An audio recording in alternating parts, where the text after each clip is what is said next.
Speaking of healthy habits, so you talked about your workout routine. I'd love to sort of end on your healthy habits that you do maybe daily, weekly, your diet, supplements. You talked about your workout, sleep. Yeah. So I try and get to bed by about 10, maybe 11 p.m. I don't always succeed. I wake up around 6 a.m. or so. If I don't sleep enough or I don't feel rested, I'll do a 10 to 20 minute, maybe 30 minute NSDR or yoga nidra.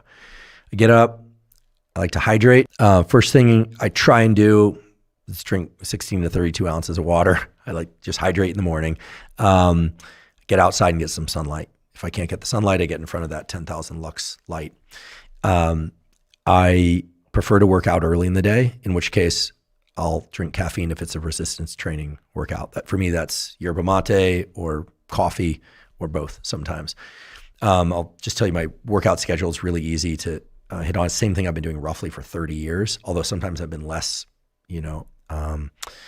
focused on it and let it lapse a bit here and there. So first day of the week, for me, it falls on a Monday, but it could be any day. I train my legs, calves, hamstrings, quads. I'm a big believer in glute ham raises, hack squats, leg curls, leg extensions, calf raises. Just keep the lower body strong, keep the posterior chain strong. There are a bunch of different ways to do this. One could do it with kettlebell swings or deadlifts, but those are the things that work well for me and that I can consistently add load or other ways of increasing intensity without getting hurt. Okay, knock on wood. The whole thing takes about an hour.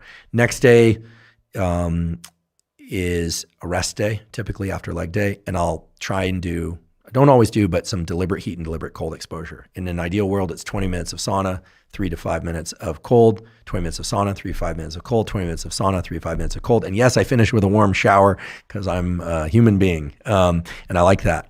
And I will listen to podcasts or books or something while I do it, and helps my recovery. It's also just thermal training. It has all the benefits of sauna and cold, and I like to do it on that day. The next day, I'll do typically a run, a 25 or 30 minute run at a kind of faster pace. So where I'm, breathing hard for most of it, but it's not all out, maybe 85% of effort. And that's it. The next day I train my torso.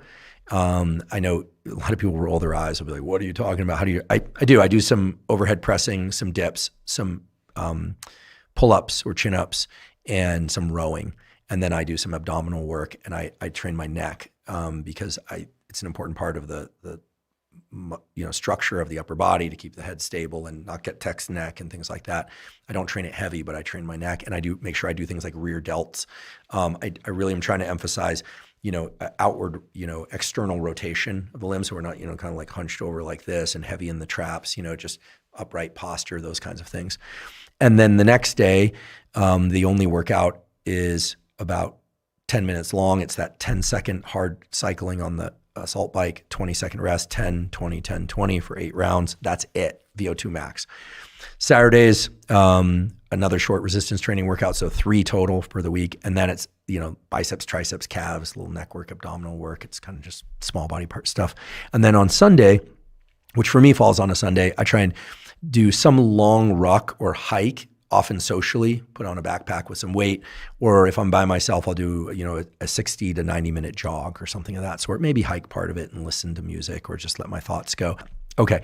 Nutrition, I just try and emphasize non-processed or minimally processed foods. I'm not really hungry until about 11 a.m. And then I like some meat, some berries, some rice or oatmeal sometimes, and some vegetable. I'm not low carb.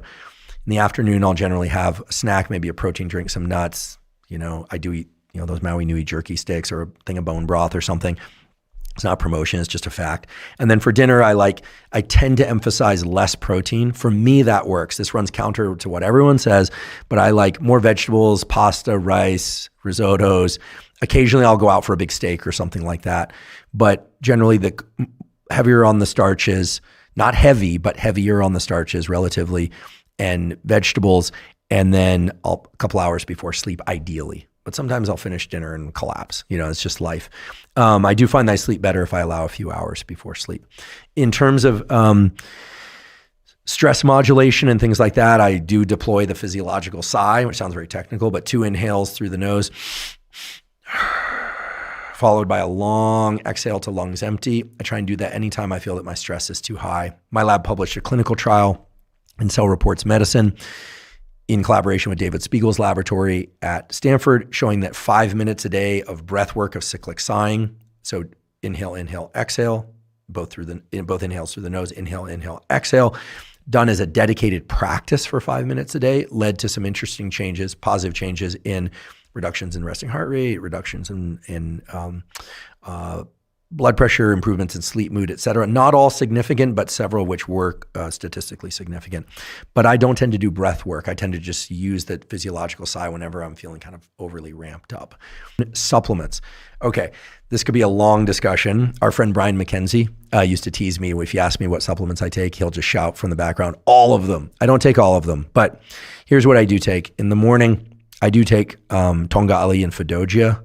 This is kind of for freeing up testosterone and for luteinizing hormone stimulation. For me, I've been on it for years. It works great. It shifted my testosterone and free testosterone in the right direction subtly, not super significantly, but subtly and meaningfully. For me, it works. Some people have not had good results with it. Some people have. I have no relationship to any supplement company. I do have a relationship to AG1 and Element. We can talk about AG1 if you want. But this is not a promotion of any kind. We used to be associated with Momentous. We parted ways on great terms. It just was part and parcel for some other brand relationships we had. So search for best sources if you're going to explore these things. I make it a point to take at least 1 gram of EPA, form of essential fatty acids, in the form of fish oil. Probably more like 2 grams per day is what I'm shooting for. You've talked a lot about this. I make that a point. For me, I feel better. Okay, my blood work looks good, and that's something I really strive to do. And then I take a bunch of things that I don't know the extent to which they've really shifted my physiology in the best direction, but I know it hasn't made me worse, and I feel better. Okay, what am I talking about? I take a multivitamin with my first meal of the day just to cover any basis that I might be missing out on. I take a ginger capsule. It seems to improve my digestion. I take a couple digestive enzymes when I eat. I take 100 milligrams of zinc with that meal. I do that consistently. I take, let's see, what else is in there? I take a low dose of boron, and there are a few other, and I make sure that I get enough vitamin D and K2, about 5,000 IU of vitamin D per day, and some K2, and a little bit of grapeseed extract. And that's it. That's it.